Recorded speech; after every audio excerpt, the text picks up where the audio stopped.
Emerson వ్యాసావళి 7వ చివరి భాగం 21/1/24 మహాపురుషుడు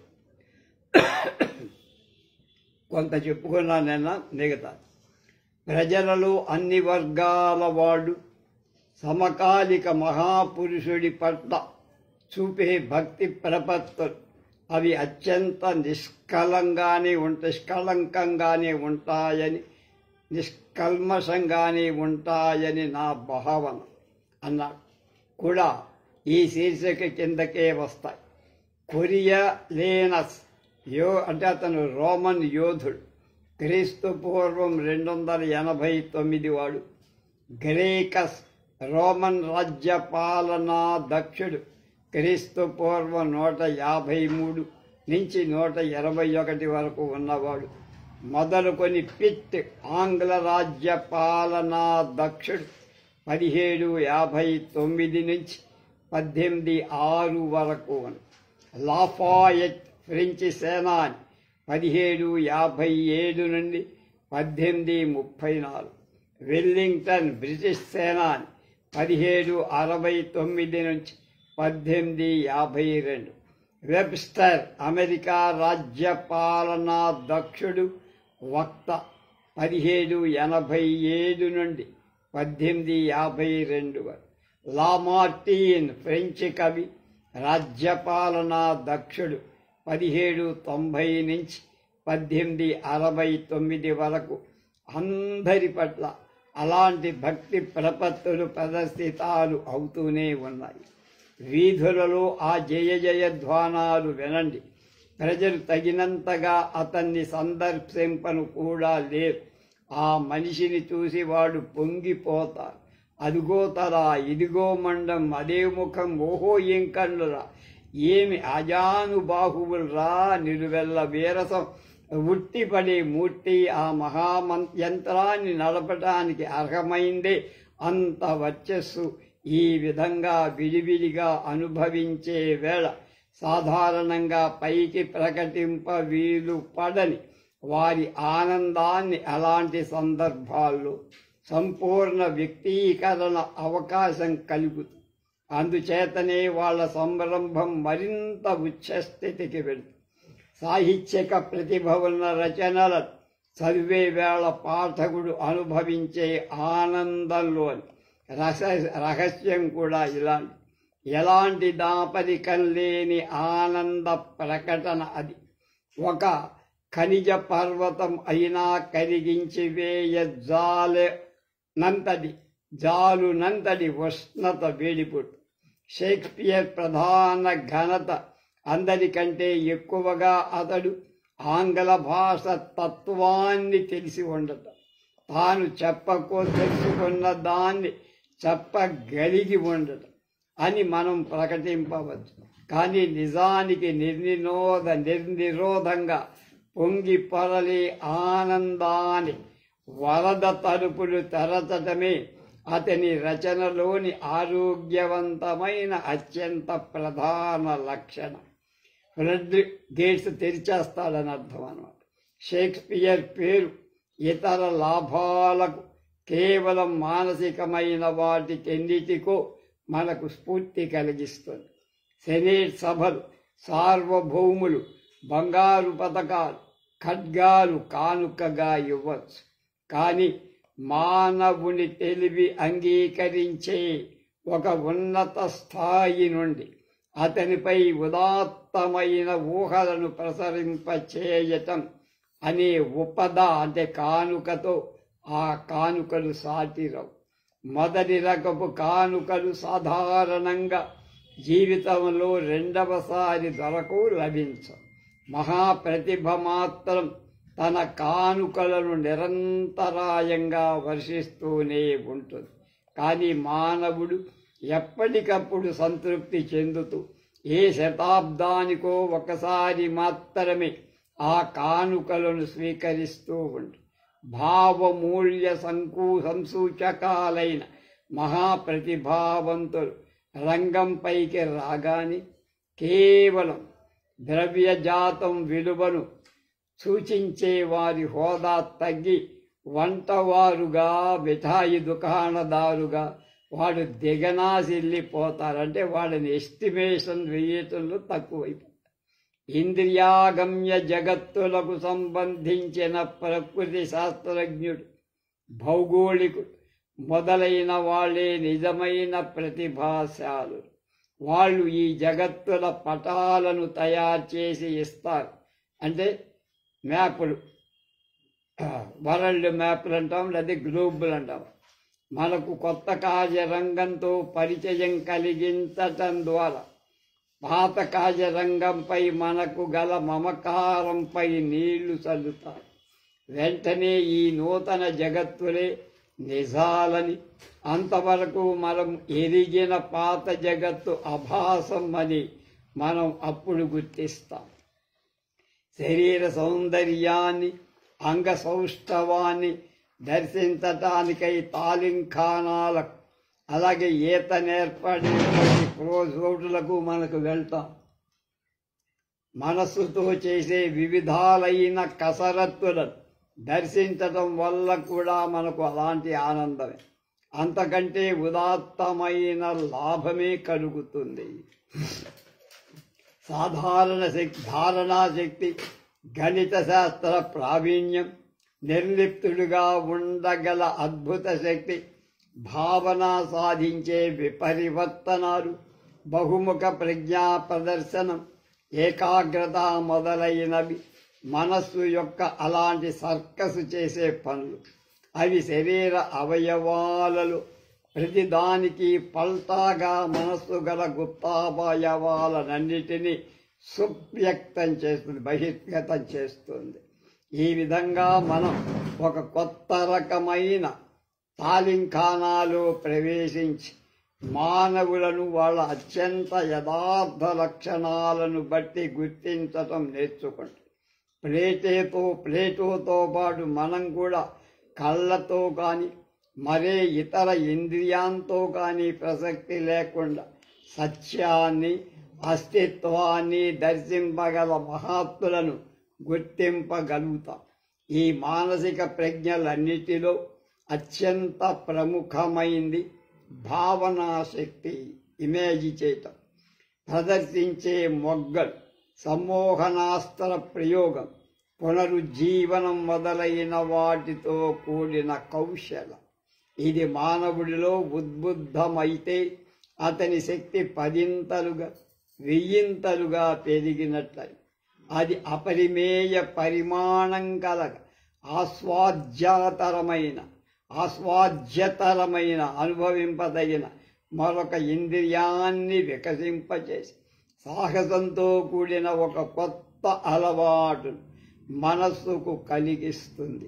మనం తుపాకీ పొగ అంతటి సంకోచ వ్యాకోచ స్వభావాలు కలిగిన వాళ్ళం.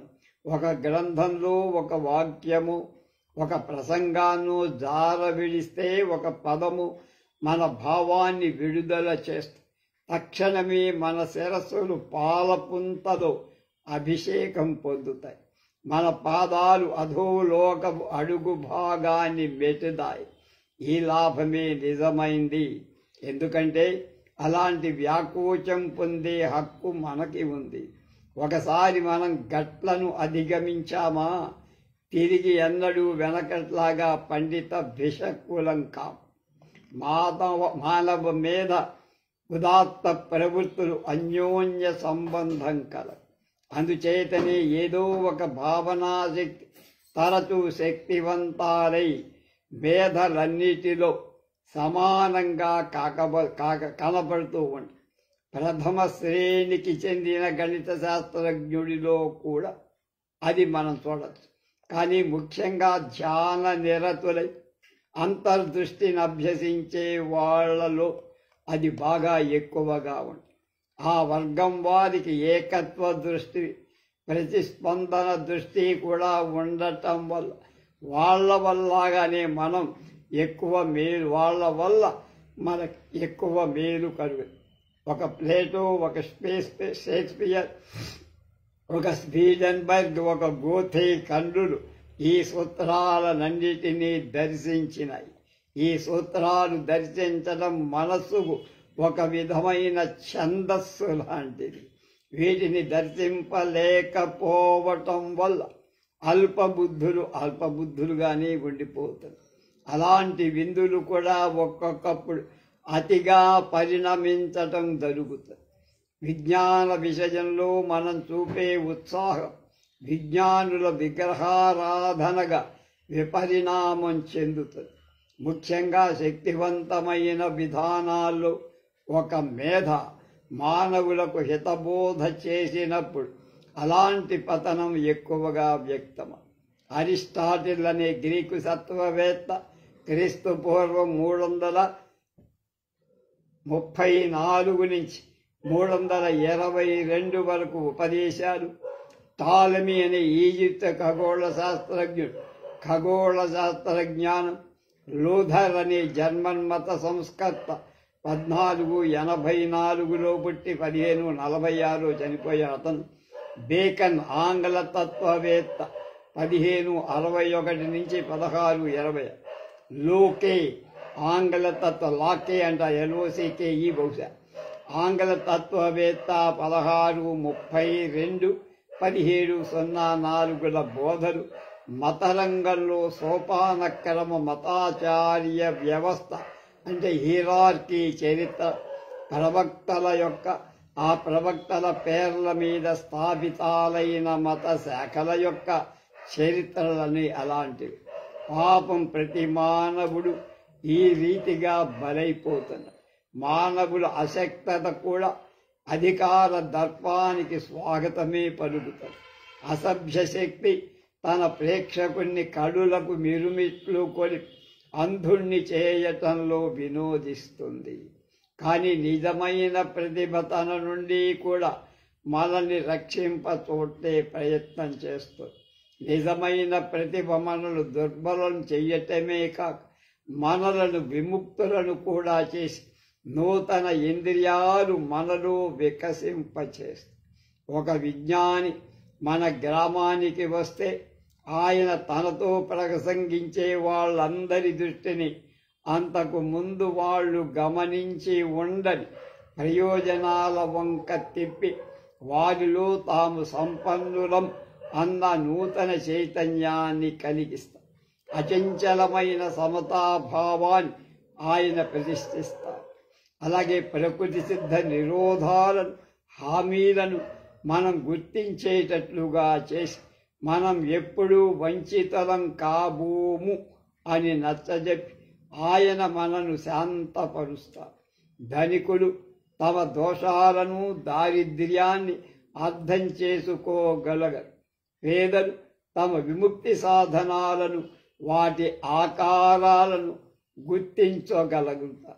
కానీ ప్రకృతి ఉచిత సమయంలోనే ఈ సర్వస్వాన్ని సంఘటింపచేస్తుంది.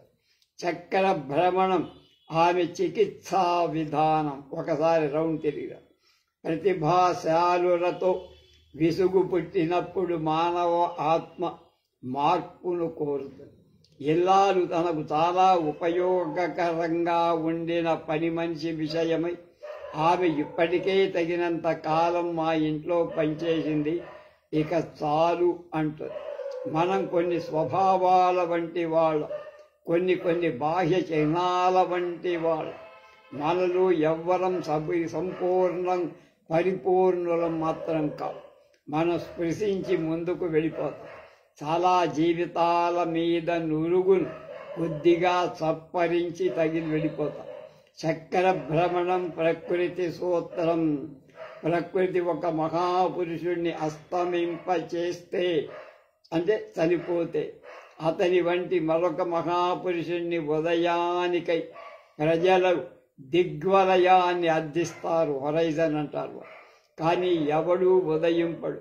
ఉదయించే సూచనలు కూడా కనిపించి అతని శ్రేణి అతనితోనే అంతమంది పోతుంది. దానికంటే భిన్నమై మరేదో ఒక రంగంలో తర్వాత ఒక మహాపురుషుడు ఉద్భవిస్తారు. జెఫర్సన్ కానీ ఫ్రాంక్లిన్ కానీ తిరిగి పుట్టడు. ఈసారి ఒక గొప్ప విక్రేత జన్మించవచ్చు.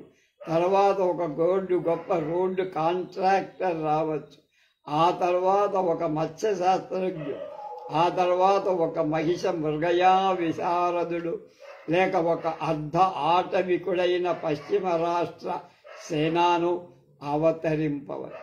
ఈ విధంగా అసభ్య ప్రతిభ నుండి మనకు రక్షణ ఉంది. ఉదాత్త ప్రతిభ విషయంలో ఇంతకంటే సున్నితమైన ప్రతిక్రియ ఒకటి ఉంది. ఆ ప్రతిభాశాలురు మనకు సంక్రమింపచేసే శక్తి వాళ్ళ సొంతం కాదు. కొన్ని భావాలు మనను ఉదాత్తులను చేస్తే ఏ ప్లేటోకు మనం అధమవర్ణులం కావు. ప్లేటోను కూడా అధమవర్ణుణ్ణి చేసుకున్న ఆ భావనకే మనం అధమవర్ణులమవుతాం. ఒకానొక వర్గం మహాపురుషులకు మనం ప్రత్యేకంగా రుణపడి ఉన్నామని చెప్పడం నేను విస్మరింపకూడదు. జీవితం అంశాలలో తారతమ్యాలు చూపే ఒక నిశ్రేణిక వంటి మన మహాపురుషులలో ఒక శ్రేణికి మరొక శ్రేణికి మధ్య పెద్ద అంతరాలుంటాయి. అన్ని యుగాలలో మానవ జాతి కొద్ది మంది మహాపురుషులని ఆశ్రయించుకొని బతికి ఆ మహాపురుషులు తాము ప్రాతినిధ్యం వహించిన భావము యొక్క ఉదాత్తత వలనను లేక తమ ఆకర్షణ శక్తి యొక్క విస్తృతి వలనను మానవ జాతికి అధినేతలు శాసన ప్రదాతలు అయి అర్హతను పొందుతున్నారు. మూల ప్రాకృతిక తత్వాలను వాళ్ళు మనకు బోధిస్తారు. అంటే వస్తువుల యథార్థ వ్యవస్థ మనకు పరిచయం చేస్తారు. రోజు రోజు మనం ఎండమావుల అలలపై ఈతలు కొడుతూ ఉంటాం. గాలిలో నిర్మిస్తాం ఇల్లు, నగరాలు కూడా కడతాం గాల్లో. సమర్థమయంగా అవి మన వినోదపరుస్తాయి. మన చుట్టూ ఉన్న జనాన్ని వంచింపజాలుతున్నాయి, అంటే వంచింప చేస్తున్నాయి. కానీ జీవితం సత్య నిరతమైంది. విస్పష్టమైన సుదీర్ఘకాల వ్యవధానాల్లో మనం ఇంట్లో ఇలా అనుకుంటాం, ఏమని? వాస్తవిక అంశాలలోని మాకు ప్రవేశం కలుగుగాక. ఈ హాస్యగాని టోపీని నేను చాలా కాలం ధరించా, అప్పుడు మనం ఆర్థిక రాజనీతి శాస్త్రాల అర్థాన్ని తెలుసుకుంటాం. అంటే మనకు అక్కర్లేనివి వదిలేస్తే కావలసిన వస్తుంది. స్వరం మన చేతికి ఇస్తే ఆ స్వరంలో లోకంలోని వ్యక్తులను వస్తువులు సరిగమలుగా చేసి మనం పల్లవి పాడుతాం. హేతువాదం మన నుండి దూరం చేస్తోంది. అయినా సంపన్న సంబంధ జీవితాలు గడిపిన వివేకులు కూడా కొందరు లేకపోలా. వాళ్ళు తెలుసుకున్నదంతా మన కోసమే అని తెలుసుకున్నారు. ప్రతి నూతన మేధలో ప్రకృతి యొక్క ఒక నూతన రహస్యం వ్యక్తం అవుతూనే ఉంటుంది. చిట్ట చివరి మహాపురుషుడు ఆవిర్భవించే వరకు బైబిల్ గ్రంథం పూర్తి కాదు. ఆ మహాపురుషులు మనలోని పశువృత్తుల సంధి ప్రలాపాలను సరిదిద్ది మనలో సామంజస్యాన్ని పెంచి నూతన లక్ష్యాల వంకకు, నూతన శక్తుల వంకకు మన దృష్టిని తిప్పుతారు. మానవులలోని భక్తి ప్రపత్తులు వీటిని గురించి అత్యున్నత స్థాన ఆరూఢులను చేస్తారు. వీరి మహాప్రతిభను జ్ఞప్తికి తెస్తారు. ప్రతి నగరంలో, గ్రామంలో, ఇంట్లో, నౌకలు వెలిసేటువంటి అసంఖ్యాకాలైన విగ్రహాలు, చిత్రపటాలు, స్మారక చిహ్నాలు ఇందులకు నిదర్శనం. కనుల తన్మహామూర్తులే కదలునెప్పుడు, రక్త సంబంధులేకోదరుక్తి విషయుతముల, శయన భోజనశాలలందు మధుర దృక్కుల హితవాక్కులను దీపించుచుందురు. Even their phantoms arise before us, our loftier brothers, but one in blood. At bed and table they bored us with looks of beauty and words of good. నూతన భావాల వలన కలిగే విస్పష్ట ప్రయోజనం ప్రజాసామాన్యం మనస్సులలో నైతిక సత్యాలను చొప్పించిన వాళ్ళ సేవలను ఉదాహరించటం ఎలా? నా జీవితమంతటిలో నిరంతరాయంగా ఈ విలువల పట్టికను తయారు చేసుకోవడంలోనే నేను సతమతమైపోయాను. నేను నా పెరటి తోటలో శ్రమిస్తూ యాపిల్ మొక్కలకు సేవ చేస్తుంటే నాకు తగినంతగా కాలక్షేపం అవుతుంది. కానీ ఒకరోజు గడిచిపోయిందని నేను సాధించేది అమూల్యమైన శూన్యాన్ని మాత్రమే అని నాకు అనిపిస్తుంది. నేను బోస్టన్ నగరానికో న్యూయార్క్ నగరానికో పోయి నా పనుల మీద ఇటు అటు పరుగులు పెడతా. ఆ పనులు త్వరగానే ముగిస్తాయి.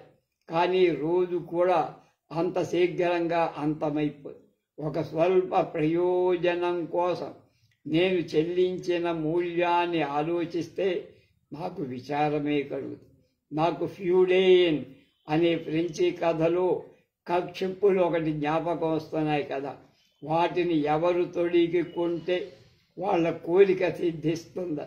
కానీ ఒక్కొక్క కోరికతో చర్మంలో కొంత ముక్క హరించుకుపోతుందట.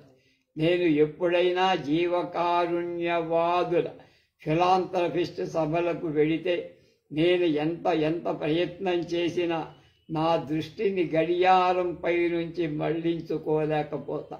కానీ వ్యక్తులను, పక్షాలను అంటే పార్టీలను, కెరోలినా క్యూబాలను గురించి ఎక్కువ తెలియకపోయినా సమస్యలన్నింటినీ పరిష్కరించగల సూత్రాన్ని ప్రకటించి దాని ద్వారా ఆ సత్యవర్తనుల ఆట కట్టించగల, స్వార్థపరుల దివాళా తీయించగల ధర్మాన్ని నాకు బోధించి నేను దేశకాల ప్రత్యేక పరిస్థితులకు, శారీరక దౌర్బల్యాలకు పరతంత్రులను కానని నన్ను విముక్తుని చేసే శక్తి మానవత్వానికి కలదని చెప్పగల ఒక ఉదాత్త వ్యక్తి అక్కడ నాకు తటస్థపడితే ఇక నేను గడియారం ప్రసక్తే మర్చిపోతాను.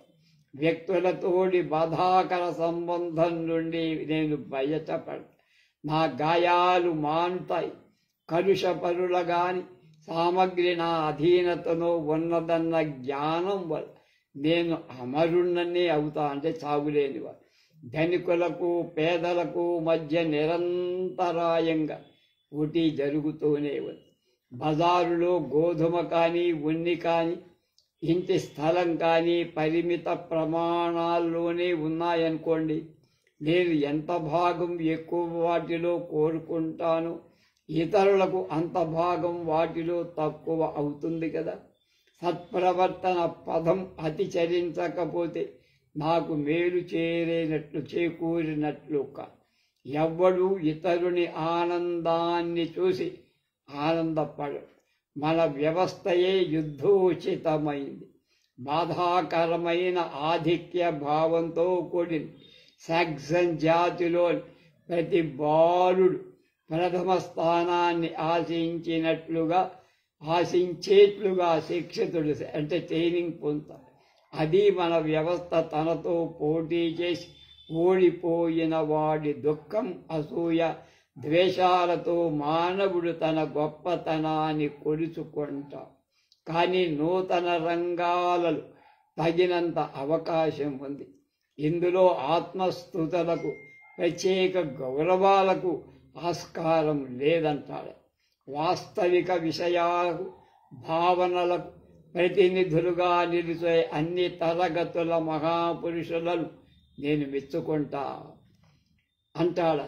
మొరటుగా సరళంగా ప్రవర్తించిన భగవంతుని చేతి న్యాయదండాలన్న, మానవ జాతి ప్రియతాలు అన్న నేను చాలా ఇష్టపడి. మొదటి సీజర్ స్పెయిన్ రాజు 5వ చార్లెస్, స్వీడన్ రాజు 12వ చార్లెస్, రిచర్డ్ ప్లాంటాజెనెట్, ఫ్రాన్స్ చక్రవర్తి నెపోలియన్ బొనపార్టే అందరూ నాకు ఇష్టమే. తమ పదవులను తగిన చాకచక్యంతో నిర్వచించే అందరూ కెప్టెన్లు, మంత్రులు, సెనేటర్లు నేను వాళ్ళని ప్రశంసిస్తాను. ఎనప పాదాల మీద దృఢంగా నిలబడి ఆభిజాత్యం, ఐశ్వర్యం, రూప సంపద, వాగ్దాడి, అనుకూల పరిస్థితులు కలిగి ప్రజలందరినీ ఆకర్షించి తన సామంతులుగా సమర్థకులుగా చేసుకోగలిగిన యజమానన్న నాకు ఇష్టమే. కత్తి కర్ర లేక కత్తి వంటి కర్ర వంటి శక్తులు ఈ లోక వ్యవహారాలను నిర్వహిస్తున్నాయి. కానీ అతడు తన యోధులతో సహా తాను వైతొలగి వ్యక్తి నిరపేక్షకమైన కేవల హేతువాదంతో సూక్ష్మం అప్రతిహత ఉద్భగతి సహాయము అయిన శక్తిని మన భావాలలోకి ప్రవేశపెట్టి మనలోని వైయక్తిక దృష్టిని అంటే నేను నా గొడవ అని కాక అంతమొందించగలిగితే అతడింకనూ గొప్పవాడని నేనంటా. ఆ హేతువాద శక్తి ముందు రాజదండాధికారం అత్యల్పమన్నాడు. అప్పుడు ఆ మహాపురుషుడే ప్రజలకు ఒక సువ్యవస్థ ఇవ్వగలిగిన రాజే అవుతాడు.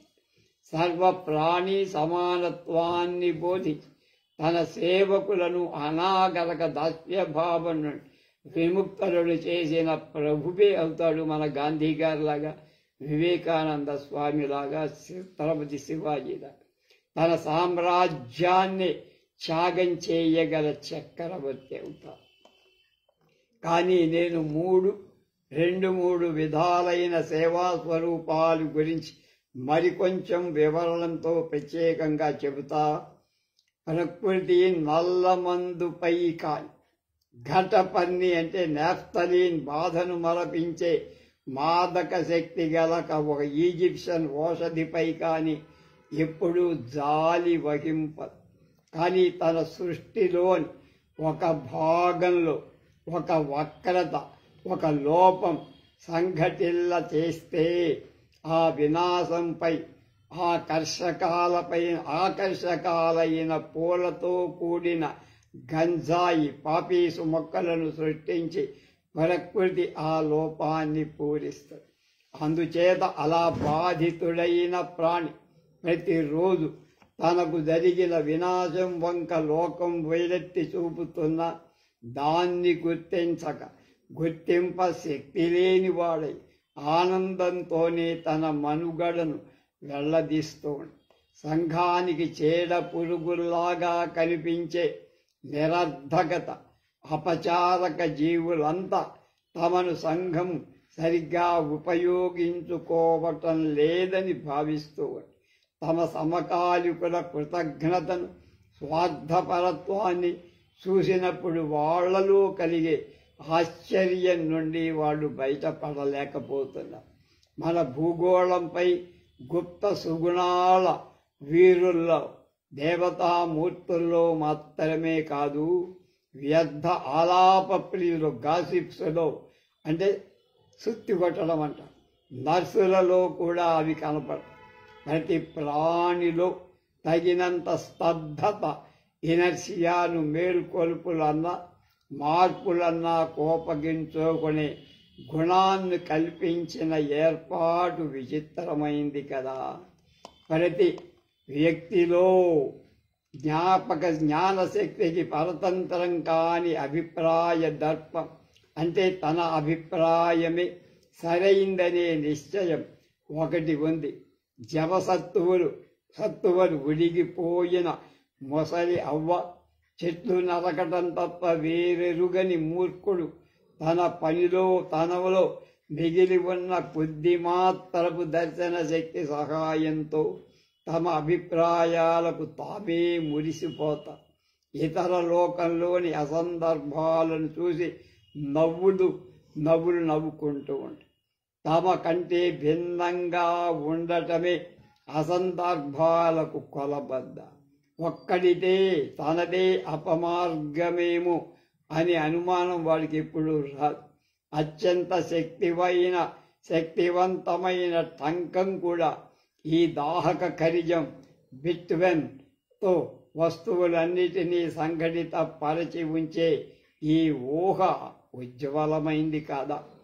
కానీ ఆత్మాభినందన రూపమైన ఈ ముసి నవ్వుల మధ్య తర్సైడీస్ ట్రాయ్ పట్టణం పతనానికి పూర్వమున్న అనాగరక కురూపి గ్రీకులు కూడా ప్రేమించి అభినందింపగల ఒక వ్యక్తి అవతరిస్తారు.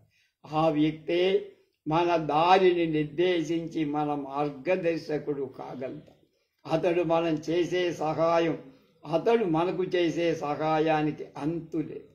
ప్లేటో జన్మించి ఉండకపోతే హేతుబద్ధమైన గ్రంథాల రచన సంభావ్యం అనే విషయంలో మనకు విశ్వాసం నశించిపోయి ఉండి మనకెప్పుడు ఏదో ఒక కొరత ఉన్నట్టు కానీ ఆ కొరత ఎప్పుడూ కొరతగానే ఉండేది.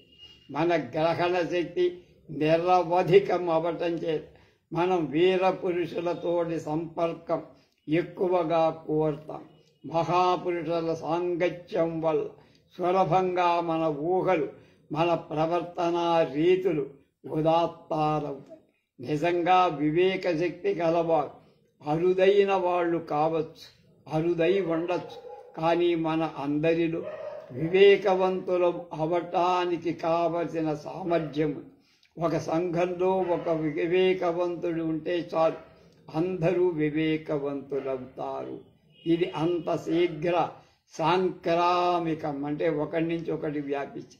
ఈ విధంగా మహాపురుషులు మన కళ్ళ నుండి అహంకార దోషాన్ని తొలగించి ఇతరులను వాళ్ళు సాధించిన పనులను చూడగలగ శక్తిని కలిగించే నేత్ర ఔషధాలు, అంజనాల వంటివారు. కానీ మొత్తం జనాభాకంతకు చెందేటువంటి ఒక్కొక్క యుగంలో అంతకు సంబంధించినట్టి అవలక్షణాలు, అపరాధాలు కూడా ఉంటాయి. మానవులు తమ వెనుక తరాల వాళ్ళ కంటే తమ సమకాలికులనే ఎక్కువగా పోలి ఉంటారు.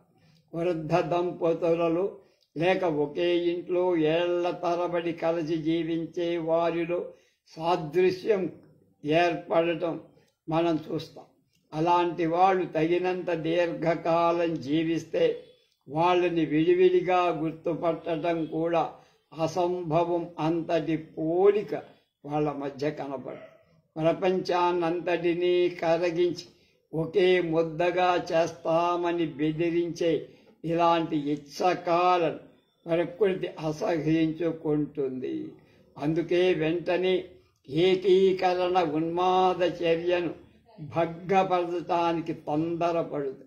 అలాంటి ఏకీకరణ ప్రక్రియయే ఒక పట్టణానికి, ఒక తెగకు, ఒక రాజకీయ పక్షానికి చెందిన వ్యక్తుల మధ్య కూడా సాగుతుంది. ఆయా యుగాలకు సంబంధించిన ప్రముఖ భావాలు గాలిలో తేలాడుతూ ఆ గాలి పీల్చిన వాళ్లకు అవి సంక్రమిస్తూ ఉంటాయి.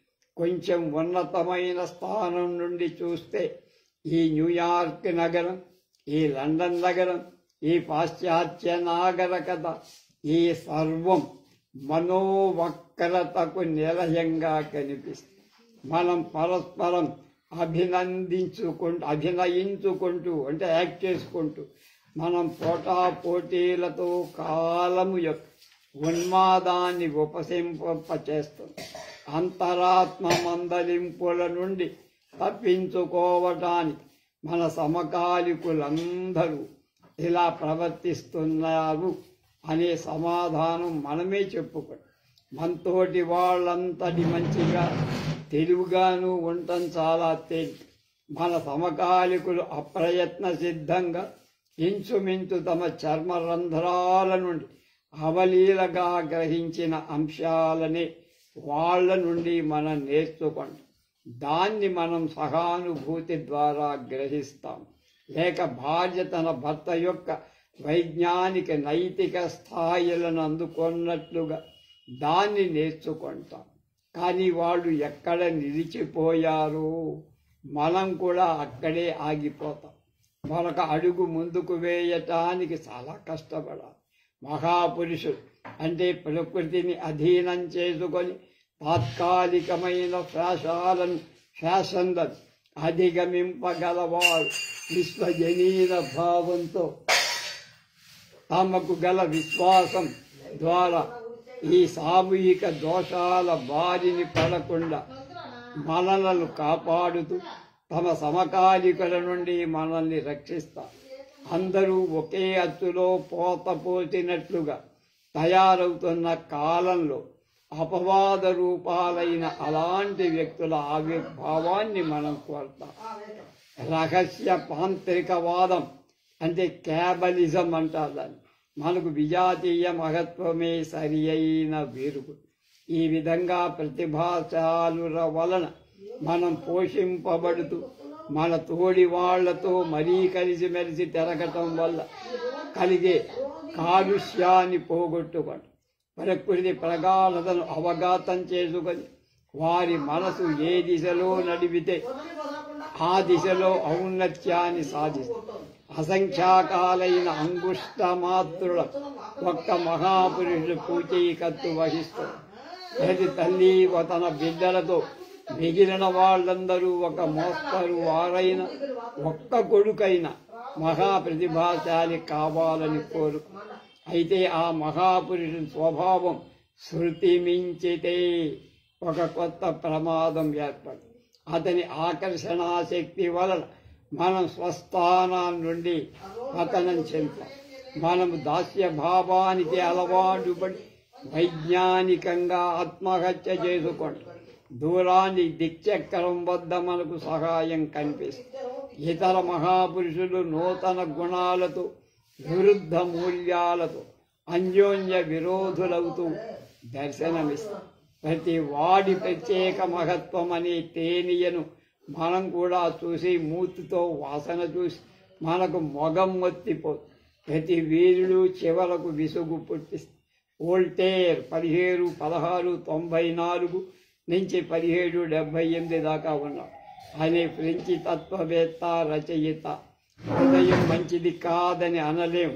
అయినను ఆయన సత్పురుషుడైన యేసు విషయంలో భగవంతుడితో నేను నిన్ను ప్రార్థిస్తున్నా, ఆ వ్యక్తి పేరు ఇక ఎప్పుడూ చెవుల పడకుండా అనుగ్రహించు అని వోల్టేర్ ప్రార్థించాడు. జార్జి వాషింగ్టన్ సుగుణాలను గురించి బ్రహ్మాండంగా చెబుతారు. కానీ పాపం జాకోబిన్ ఉపన్యాస సారాంశం ఏమిటంటే జార్జి వాషింగ్టన్ పరమ దుర్మార్గుడు. కానీ అదే మానవ జాతి యొక్క అప్రతిహతమైన రక్షణ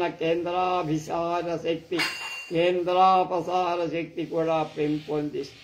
మనం ఒక మనిషిని అతని కంటే విరుద్ధ లక్షణాలు గలవాడితో పోల్చి ఇద్దరి మధ్య సామ్యాన్ని సాధిస్తాం. ఒక రాజ్య సౌష్ఠవం కిందికి పైకి ఊగే సీసా తూగుడు బల్ల అంటామే, ఆట మీద ఆధారపడి ఉంటుంది. ఎన్ని చెప్పినా మహాపురుషుల వల్ల ప్రయోజనాలు అతి శీఘ్ర కాలంలోనే అవధులు ఏర్పడిపోతాయి. ప్రతి ప్రతిభావంతుడు అందరూ తనను సమీపింపకుండా అలభ్యతను కవచంగా ధరిస్తారు. మిక్కిలి ఆత్మలకు దూరంగా నుండి వాళ్ళు అత్యంత ఆకర్షణంగా మనకు మిక్కిలి ఆత్మీయులుగా కనిపిస్తారు. కానీ అన్ని వైపుల మనం వాళ్ళని సమీపించటానికి నిరోధాలు ఉంటాయి. మనం వాళ్ళని చేరిన కొద్దీ వారు అంటే మనకు ఎక్కువగా మొగముత్తిపోదు.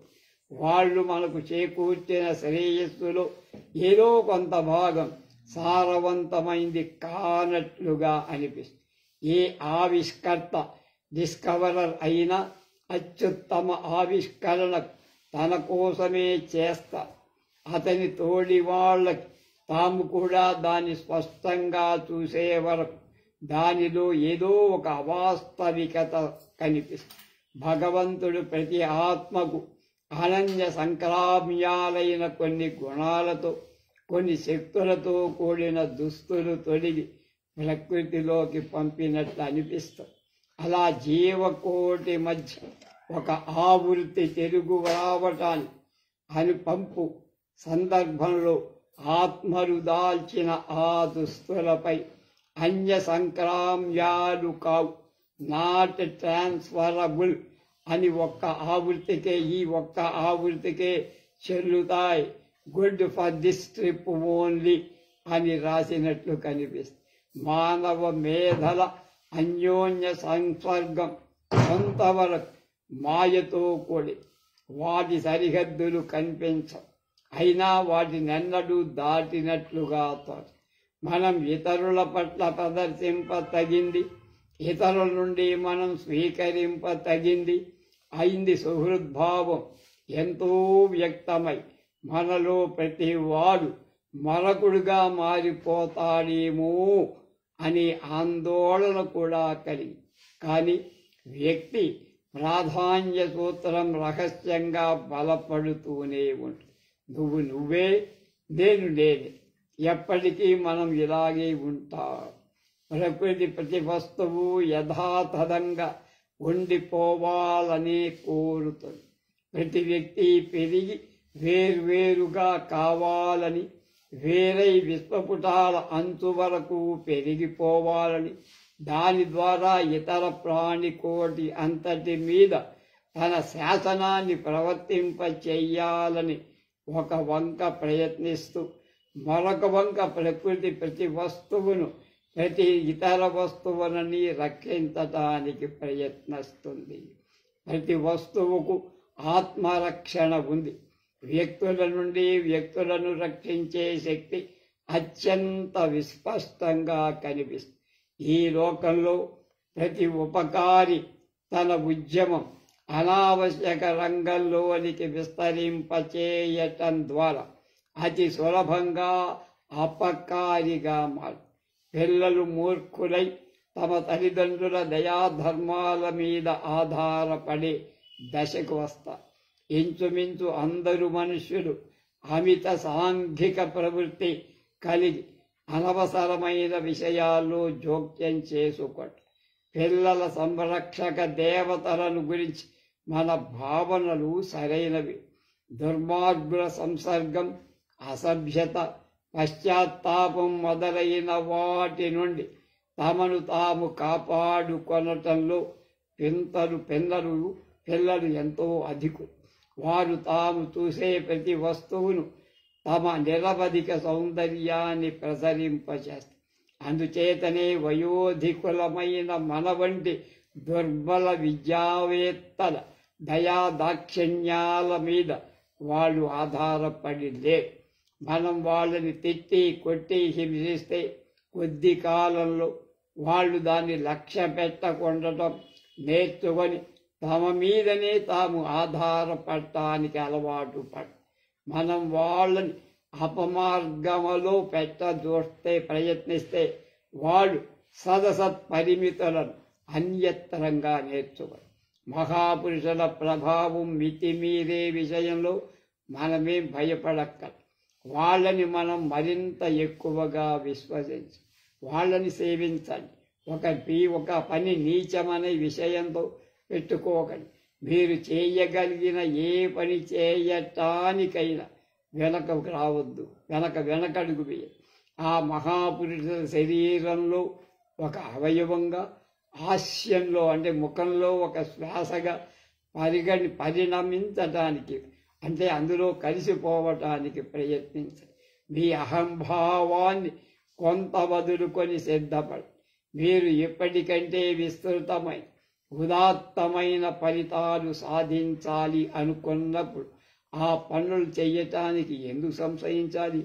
సేమ్ ఇదే విషయాలు మనకి ముట్నూరు కృష్ణారావు గారు చక్కగా అందించారు, చూశాం కూడా. బాస్వెల్ అంటే జాన్సన్ జీవిత చరిత్ర రచించిన రచయిత 1740-1795 వలె మరొకనికి నీడగా సంచరిస్తున్నాడని పరిహాసాలని లక్ష్య పెట్టద్దు. తన పరిసరాలను మాత్రమే తాను రక్షించుకునే గర్వం కంటే సేవాభావం అధిక శక్తివంతమైన. నువ్వు మరొకడివిగా ఉండు, అంతేగాని ప్రోటో కాపీలాగా ఉండదు. నువ్వుగా ఉండక్కల్లా ప్లేటోవాద విశ్వాసివిగా ఉండు. కేవలం ఒక వ్యక్తిగా ఉండకు, క్రైస్తవుడుగా ఉండు. ప్రకృతి సిద్ధాంతవాదిగా ఉండిపో.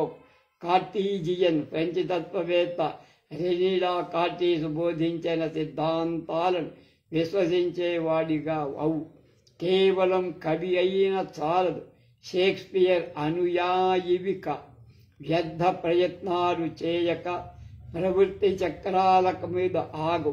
స్తబ్దత, భయం, చివరకు ప్రేమ అనే శక్తులు కూడా నిన్ను నీ యథాస్థితిలో ఉంచలేవయ్యా. నిరంతరం పైకి పైకి పైకి సాగిపోతూ ఉండాల్సిందే.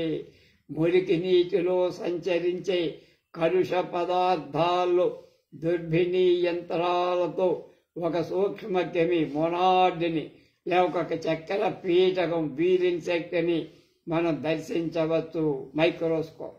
అలా ఉన్నట్టుండి ఒకదాని మీద ఒక చుక్క కనిపిస్తుంది.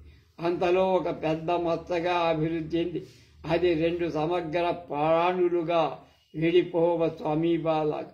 నిరంతరాయంగా సాగే ఈ విధమైన విశ్లేషణ భావంలో సమాజంలో కూడా వ్యక్తమవు. పిల్లలు తమ తల్లిదండ్రులు లేకపోతే తాము బతకలేము అనుకుంటారు. కానీ వాడు సరిగా గుర్తించకపోవడమే ఒక నల్ల చుక్క ఏర్పడి విశ్లేషణ జరిగిపోదు. ఏ హఠాత్ సంభవం కూడా వారి వారి స్వతంత్ర శక్తిని వ్యక్తం చెయ్యదు. కానీ మహాపురుషులు అనే మాట వడలు జలధరించేస్తుంది. కులభేషం నిజంగా ఉందా? దుర్విధి వలసనం నిజమా? సత్యం జయిస్తుంది అనే మాట ఏమవుతోంది? భావకుడైన యువకుడు ప్రకృతి యొక్క బహుభర్తృ గమనానికి ఖిన్నుడవుతాడు కదా. అతడు ప్రకృతిని ఉద్దేశించి ఇలా అంటాడు, నువ్వు సృష్టించే నాయకుడు ఉదారుడు, సుందరుడు నిజమే. కానీ ఆ దురదృష్టవంతుడైన ఐరిష్ వాడి వంక చూడు. ఆ దేశమంతా ధాన్య శకటాలతో కళకళలాడుతోంది. అయినా ఆ ఐరిష్ జాస్తి అవస్థ చూడు అని చరిత్ర ప్రారంభ కాలం నుండి అక్కడి ప్రజాస్వామ్యం, ఆయుధాలను, తుపాకీ మందుకు ఎందుకు బలవుతున్నారు? అభిమానం, అభిప్రాయాలు, ప్రేమ, ఆత్మ పరత, సెల్ఫ్ డివోషన్ కల కొద్ది మంది నాయకులు. అందువల్ల హోదా పెరిగితే పెరగదు. వాళ్ళు యుద్ధాన్ని, మృత్యువును పవిత్రాలుగా మార్చివేస్తారు. కానీ వాళ్ళు కూలికి మాట్లాడుకొని మృత్యువాత తోయబడే నిర్భాగ్యులకు అందువల్ల ఏం ప్రయోజనం? మానవ జీవితం చౌకయైపోవటమే దైనిక జీవితంలో అత్యంత విషాద సంఘటన. మన నికృష్ట స్థితి ఎంత అవాంఛనీయమో ఇతరుల నికృష్ట స్థితి కూడా అంతటి అనర్థదాయి. ఎందుకంటే మనకు సంఘం కావాలి.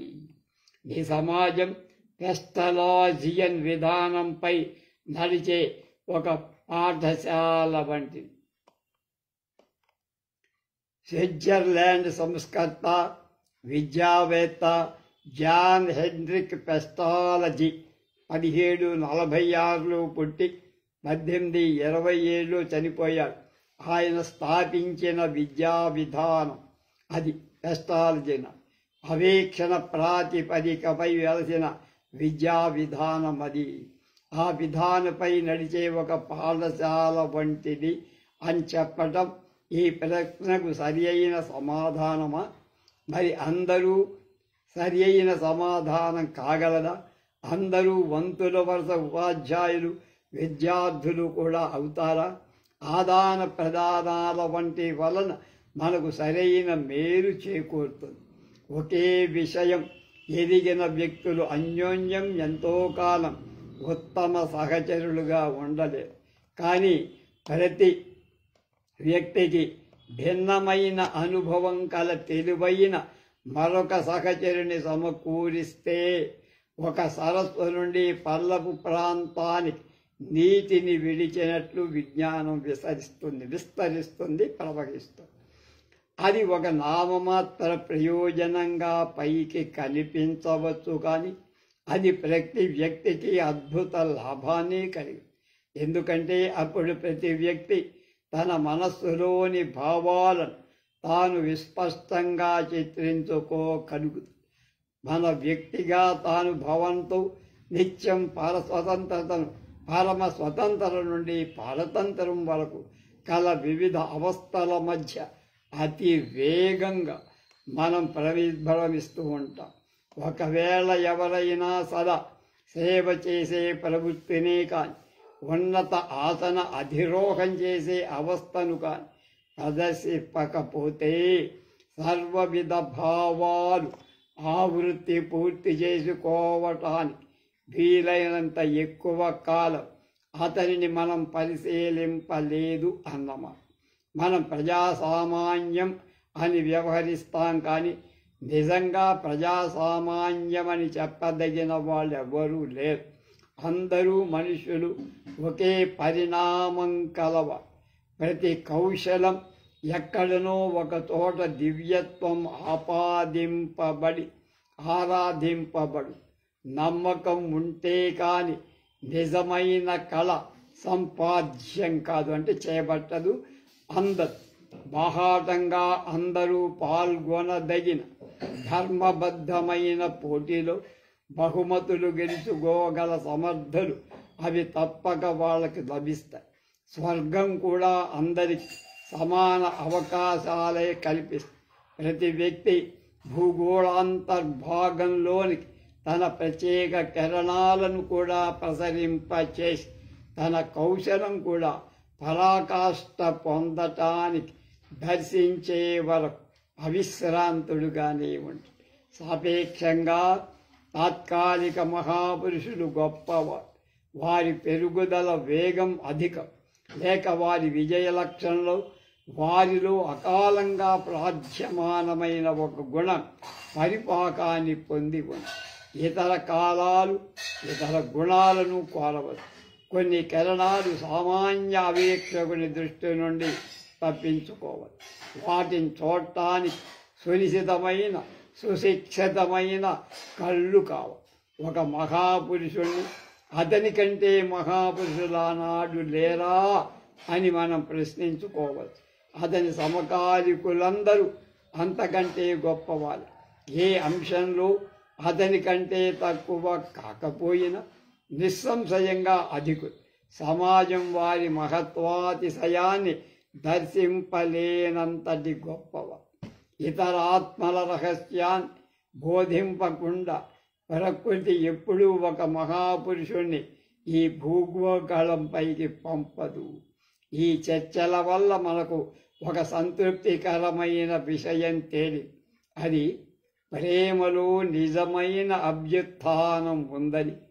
19వ శతాబ్ది నాటి ప్రతిష్టలు, ఆ శతాబ్ది అనాగరికతలు రుజువు చేయటానికి ఉదాహరణలుగా ఒకనాడు పేర్కొనబడ.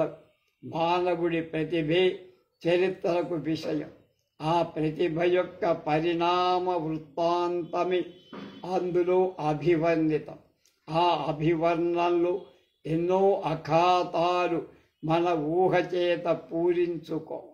విశ్వచరిత్ర స్థూల బాహ్య లక్షణాలు ఆధారంగా చేసుకొని వ్రాయబడి మానవుడికి తగినంత ధారణాశక్తి ఉంది.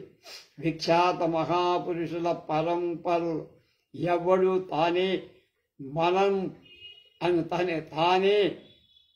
తాను ఏమిటి అని అన్వేషించుకొని హేతుబద్ధతగా ప్రకాశంగా సారభూత పదార్థంగా రూపొందింపబడిన వాడులే. కేవలం కొంతవరకు నూతన సంభావ్యాలు ప్రకటించటం మాత్రమే వాళ్ళు చేశారు డిస్కవరీస్. ఈ కతిపయ ఉజ్వల బిందువులతో ఆరంభమైన ఈ మహాచిత్రాన్ని ఏనాటికైనా మనం పూర్తి చేయగలమా? విడి వ్యక్తులను అనేకులను గుర్చి చేసే పరిశోధన వ్యక్తికి ప్రత్యేక అస్తిత్వం నశించి అందరూ సంపూర్ణులుగా ఉండటానికి ప్రాతిపదిక స్థితికి మనం తీసుకుపోతాం. భావము అనుభవం అనేవి ఆ స్థితిలో లయం చెందిపోతాయి. ఏ వ్యక్తిత్వం పర్సనాలిటీ రూపమైన కంచె కూడా వాటికి ప్రత్యేక పరిమితులు ఏర్పరచదాలు. అదే మహాపురుషుల శక్తిలోని మూల రహస్యం. వారి ఆత్మలు ఆంతర శక్తిని అన్ని వైపులకు ప్రసరింపచేస్తాయి. ఒక నూతన గుణం గల మేధ కేంద్రం నుండి బయలుదేరి ఏకకేంద్ర వృత్తాకార మార్గంలో దివారాత్రాలు ప్రయాణిస్తూ పూర్వ విధానాల ద్వారా తనను తాను వ్యక్తం చేసుకుంటే కొన్ని మేధల మధ్య సన్నిహితమైన ధర్మ సామ్యం ఉంటుంది. ఒక మేధలో ప్రవేశం పొందిన విషయం ఇతర మేధలో ప్రవేశింపకుండా ఎవరు అడ్డు పెట్టలేరు. సత్యం కాని శక్తి కాని ఏ ప్రాంతంలో సంపాదితమైన అది ఆత్మల సమశ్రేయో రాజ్యానికంతటికి గొప్ప మేలు చేకూరుస్తుంది. కౌశలంలో స్థాయిలో అసమానత్వాలు అంతర్హితాలై వ్యక్తులందరూ తాము పూర్తి చేసుకోవలసిన కాల అవధులను పూర్తి చేసుకున్న తరువాత మనం ఆ వ్యక్తులందరిలో గల ఏకత్వాన్ని గ్రహిస్తాం. వెంటనే బాహ్యంగా కనిపించే అన్యాయాలన్నీ అంతరించిపోతాయి. క్రమబద్ధులను చేసి కార్యప్రవృత్తులను చేసే ఒకే ద్రవ్యంతో మనమంతా నిర్మితులమైనట్లుగా మనకు అనిపిస్తుంది. మానవ జాతి ప్రతిభయే చరిత్రకారుడు స్వీకరించగల సమగ్రమైన దృక్పథం. గుణాలు సర్వదా నిలిచే ఉంటాయి. వాటిని వ్యక్తీకరించే మనుష్యులలో ఒకప్పుడు అవి ఎక్కువగా మరొకప్పుడు తక్కువగా ప్రకటితమవుతాయి. ఆ వ్యక్తులు నశిస్తారు, ఆ గుణాలు నశించు. మరొకరి కనుబొమ్మలపై అవి నిలిచే ఉంటాయి. వాటి అనుభవం మనకు అత్యంత పరిచితమైంది. ఫోనిక్స్ అనేటువంటి పక్షులు 500 ఏళ్లు ఏకాంతంగా మరుభూములలో జీవించే పక్షి ఫోనిక్స్ మరణం తరువాత చితిలో దగ్ధమై ఆ చితాభస్మం నుండి పైకి లేస్తుందని చెప్తారు. అమరత్వానికి దీన్ని ఉదాహరణగా చిహ్నంగా ఫోనిక్స్ పక్షిని భావిస్తారు. ఒకప్పుడు మనం చూశాం, అవి ఇప్పుడు అంతరించాయి. అయినా లోకాన్ని భ్రమింపచేసే మాయాశక్తి దానివల్ల ఏం తగ్గిపోదు. పవిత్ర చిహ్నాలు ముద్రితాలై ఒకప్పుడు మన గౌరవాన్ని పాత్రమైన ప్రాచీన పాత్రలు కేవలం కొండ పెంకులుగా కొంతకాలానికి మారిపోతుంది. కానీ ఆ చిహ్నాలను గురించిన భావం ఉందే, అది చాలా పవిత్రం. లోక కుడ్యాల మీద గోడల మీదకి పరివర్తనాలైన ఆ చిహ్నాలను ఈనాటికి ఇవాళకి కూడా మనం దర్శించి అభ్యుదయ మార్గంలో మైలురాళ్ల వలె కొంతకాలం పాటు మన బోధకులు సహకారులుగా ఉంటారు. ఒకప్పుడు వాళ్ళు విజ్ఞానాధి దేవత. వారి మూర్తులు ఆకాశం అంటే ప్రమాణంకరం. అప్పుడు మనం వాళ్ళ దగ్గరికి వెళ్ళాం. వారి సాధనాలను, సంస్కృతిని, పరిమితులను గుర్తించాం. తరువాత వారు వైదొలగి ఇతర ప్రతిభావంతులైన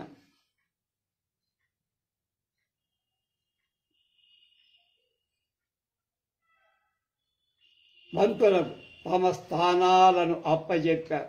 కొద్దిమంది మహాపురుషుల విషయంలో దగ్గరగా వెళ్ళిన వాళ్ళని చదవటానికి వీలేనంత ఔన్నత్యం, కాలం కాని, తారతమ్య వివేచన కాని, ఒక్క కిరణ లేశాన్ని కూడా హరింపజాలనంతటి ఉజ్వల దీప్తి ఉంటే సంతోషం.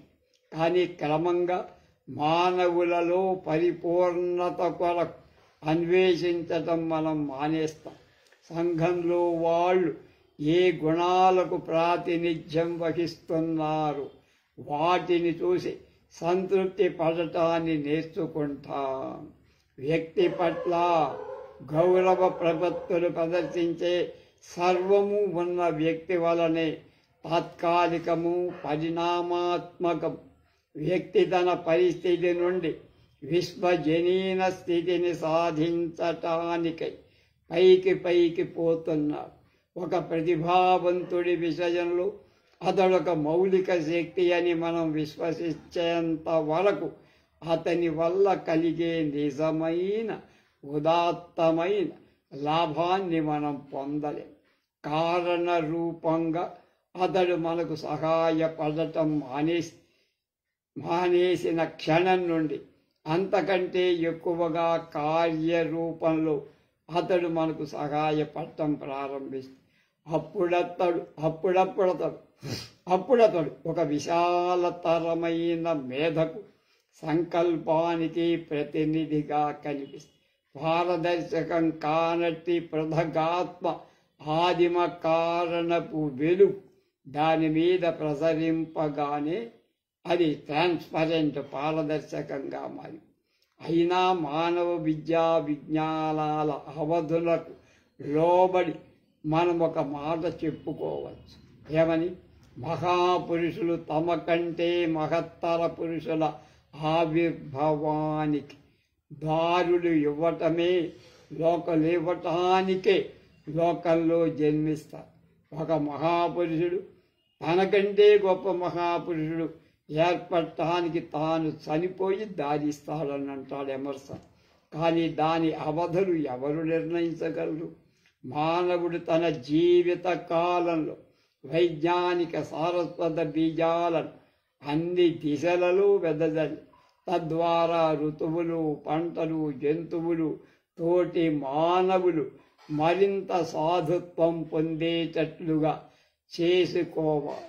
ప్రేమ యొక్క, సేవాభావం యొక్క అంకురాలు అంటే మొలకలు సహస్ర గుణాలుగా వర్ధిల్లేట్లుగా చేసుకో. మానవుడే వినాశం కేయాస్ అంటారు. నువ్వు మచ్చిక చేసుకోవాలి అంటే జరగరాని అనర్థాన్ని జరగకుండా మానవుడే జాగ్రత్త. ఇది ఇప్పుడు ఈ వ్యాసం ఏమిటిది? మహాపురుషులు అనేటువంటి వ్యాసం రిప్రజెంటేటివ్ మెన్ అనే దానిలో 4వ సంపుటం. అది రిప్రజెంటేటివ్ మెన్ అనే ఆ వ్యాసంలోంచి ఇది ఆయన ఎమర్సన్ వ్యాసాల సంపుటి 4వ సంపుటిలోంచి బొమ్మకంటి శ్రీనివాసాచార్యులు గారు తీసుకొని అనువాదం చేసి మనకిచ్చారు. అది మనం చేసుకున్నాం. దీనితో ఎమర్సన్ వ్యాసావళి పూర్తి. ఒక మహానుభావుడి గొప్ప ఆలోచన ఎన్ని తరాలను ప్రభావితం చేస్తుందో చెప్పుకునే వ్యాసావళి. రేపటి నుంచి ఇదే సమయంలో కొమర్రాజు లక్ష్మణరావు గారి సాహిత్య సాంఘిక సేవా విషయాలన్నీ ఆయన జీవితం మీద ఎవరో రాసిన పుస్తకం ఆధారంగా రేపటి నుంచి దాన్ని మనం ప్రారంభిస్తామని తెలియజేస్తున్నాం.